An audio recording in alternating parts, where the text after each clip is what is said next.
Hi everyone, and thank you for being here today. Our group's website is called Fuel, Fairness and the Future, and it's designed as a resource for both teachers and VCE students studying Unit 3, Area of Study 2 in Health and Human Development. This area of study invites students to examine how public health approaches have evolved in Australia and how various systems and strategies have contributed to improved health outcomes. Our focus is specifically on initiatives that promote healthy eating, the challenges that make nutritional change difficult, and the role of Australia's health system in supporting equity, access, funding, and sustainability. The aim of the site is to provide not only a clear breakdown of this content, but to offer activities that help students make meaningful connections between theory and real-world health promotion. This work is built directly from Outcome 2, which states that students should be able to explain changes to public health approaches, analyse improvements in population health over time, and evaluate health promotion strategies and initiatives. The key knowledge areas we've focused on for this resource include government-led nutrition initiatives like the Australian Dietary Guidelines, the Australian Guide to Healthy Eating, and the Aboriginal and Torres Strait Islander Guide to Healthy Eating, as well as challenges to nutritional change, including socio-cultural, environmental, and commercial influences, and the role of Medicare, PBS, the public health insurance, and NDIS in promoting public health through the lens of sustainability, equity, funding, and access. We've also embedded several key skills throughout this unit. These include analysing data, evaluating initiatives, and drawing conclusions about their effectiveness and impact on population health. We've chosen this outcome because it allows for critical engagement. Students aren't simply absorbing information. They're evaluating systems, identifying gaps, and creating their own resources to public health challenges. Our website is designed to be practical, intuitive, and engaging. We wanted it to be a resource that students could confidently navigate on their own, while also giving teachers the clarity and flexibility to use it as a ready-made unit structure. Each tab mirrors a major component of the curriculum. The overview section breaks down the unit focus using clear, student-friendly language so that learners of all backgrounds can understand the what, why, and how of the unit. The Study Design Information tab presents the key knowledge and skills verbatim from the study design, so students and teachers have a clear reference point. The lesson sequence outlines all 8 lessons, including timings, learning intentions, success criteria, and a variety of engaging activities. The summative assessment is integrated into lessons 7 and 8 and includes both a visual product and a verbal or written justification of its key messages. And finally, the teacher brief provides educators with a high-level overview of the resource, including links to VCAR's principles of assessment, pedagogical theory, and adjustment strategies to meet diverse student needs. All pages are easily accessible via the homepage. Clicking on any clearly labelled section will take users directly to the corresponding content. We were mindful to ground every lesson in one or more of the pedagogical approaches that we explored throughout our unit, specifically gamification, creative and dramatic pedagogy, and co-design. These approaches are supported by recent research and aim to make senior health education more engaging, inclusive, and student-centered. Now I'll hand over to Ryan, who will walk you through some of our key learning activities and how these bring the pedagogies to life. Our learning sequence was designed with 3 key pedagogical approaches in mind. Firstly, gamification, and then creative and dramatic pedagogy, as well as co-design. These strategies were chosen not just to boost student engagement, but to also reflect on the current thinking around what effective health education should actually look like within the classroom, particularly in a secondary school, which is what we're focusing on, where students will more so benefit from active and meaningful learning. As a team, we drew on the work of scholars such as Cahill, who argues that contemporary health education must be inclusive, student-led, and take a strengths-based approach to help students succeed within their learning. They highlight the importance of giving young people opportunities to learn in ways that are both critical as well as creative, and that allow them to connect health content with their lived experiences and values.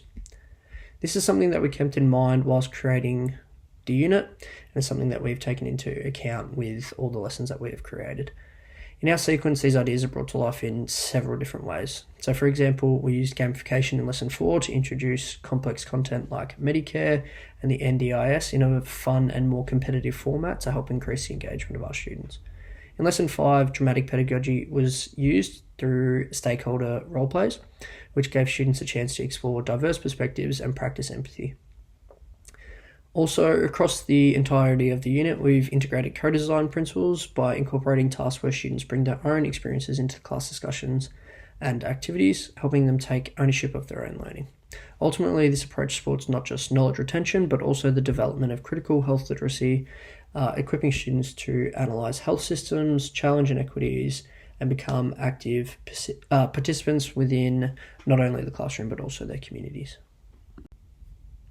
The first activity I wanted to highlight appears in Lesson 4, where students are introduced to Australia's health system, with a focus on Medicare, private health insurance, the pharmaceutical benefits scheme, and the NDIS. To support student engagement and understanding, we designed a gamified quiz activity. In this task, students work with real-life scenarios and a challenge to identify which part of the health system applies and, more importantly, why. They earn points by correctly explaining how each system promotes one of the 4 key principles, which are equity, access, sustainability, or funding. This activity is deliberately aligned with key knowledge dot points from the study design, which requires students to understand Australia's health system and its role in promoting health in terms of funding, sustainability, access, and equity. The quiz directly builds these understandings whilst making the content more interactive and memorable. This design choice is supported from different research that suggests that gamified learning enhances both motivation and memory retention, particularly in health education. By embedding rewards, competition, and scenario-based decision-making, students are more likely to engage deeply with what can otherwise be abstract or technical content. So rather than just learning definitions, students actively apply, evaluate, and discuss the systems in a way that can almost feel more fun and relevant within the classroom, while still meeting the curriculum's dot points. Our Lesson 5 task focuses on the key knowledge area of challenges to healthy eating. In this lesson, students take part in a drama-based role-play activity where they step into the shoes of various health system stakeholders. The purpose of this activity is to explore the socio-cultural, environmental, and commercial influences on food choices. Through class discussions and debate, students examine who holds power in shaping public health messaging and who also may be left out. The follow-up discussion then encourages students to reflect on whose voices are prioritised and what that means for health equity and behaviour change. This activity is also grounded in the work of Cahill, who argues that drama pedagogy is a powerful tool within health education. It allows students to engage emotionally, explore multiple perspectives, and connect deeply with real-world issues. It can also foster critical health literacy by encouraging students to think about power, access, and fairness in the systems that ultimately shape their choices. Pedagogically, it also supports empathy and ethical reasoning, which is essential for building student voice and understanding the lived realities behind the health statistics. It's an approach that recognises students not just as learners, but as also future citizens who will need to navigate different social systems. And it also directly aligns with the study design's key skill of being able to analyse a range of case studies and examples in relation to how health promotion strategies can lead to improved outcomes. It is able to do this in a more engaging way through the drama role plays and is going to allow students to understand those real-world perspectives. Finally, in lessons 6 to 8, students complete a co-design task where they create a public health poster aimed at promoting healthy eating. This summative task is designed to bring together all elements of the unit, including public health initiatives like the Australian Dietary Guidelines and the AGHE, as well as the barriers, systems, and stakeholder perspectives that we've explored in the previous lessons. This task is grounded in both citizen science and co-design pedagogy, where students act not just as learners, but as contributors to real-world health promotion. The process encourages them to design a product that communicates clearly to a target audience, whether that be their peers, families, broader communities, etc. This giving students a voice and creative control over health messaging, allowing them to build core skills in critical thinking, communication, and advocacy for change. This reflects a contemporary shift in health education, moving away from top-down compliance-based models and towards collaborative student-led approaches, where students are not just learning about health promotion, but are actually doing it, and will have to consider real-life constraints in order to design a poster that is meaningful. I'll now pass on to Alex, who will tell you about the way we go about assessment and how the website is useful for multiple groups. Thank you, Ryan. To wrap up our unit, our summative assessment task is a student-designed digital poster that promotes healthy eating within Australia. The task is not only creative, but is also strategically aligned with the VCAA's assessment advice and the key skills from Outcome 2. So within the poster, students are asked to draw on their knowledge of the National Nutrition Initiative, so that's the ADGs, the ADHEs, also barriers to healthy eating, as well as the role of Australia's health system in promoting healthy eating. The poster also allows them to evaluate and analyse and apply their learning exactly as the outcome requires, and we've developed a detailed rubric that clearly outlines expectations across the 4 areas: key knowledge, clarity of health messaging, critical evaluation, and presentation. Awesome. So why a digital poster? This format was chosen for several reasons. Firstly, it aligns with the VCAA's emphasis on student agency, visual communication, and flexible assessment formats. It's inclusive and allows for both written and visual expression, and it's a strength-based approach that supports different learners. Importantly, it promotes authentic application of knowledge, asking students to think critically about how public health messages reach people and which voices are heard. This directly reflects McQuaig's 2020 argument that contemporary health education should give students opportunity to be problem posers and solution builders rather than just knowledge consumers. In order to scaffold learning across the unit, we've also embedded entry and exit tickets into each lesson. These provide quick checkpoints for monitoring and understanding key knowledge, encouraging students to reflect on what they've learnt and what's still unclear, and also helps teachers identify gaps within the learning of their lessons.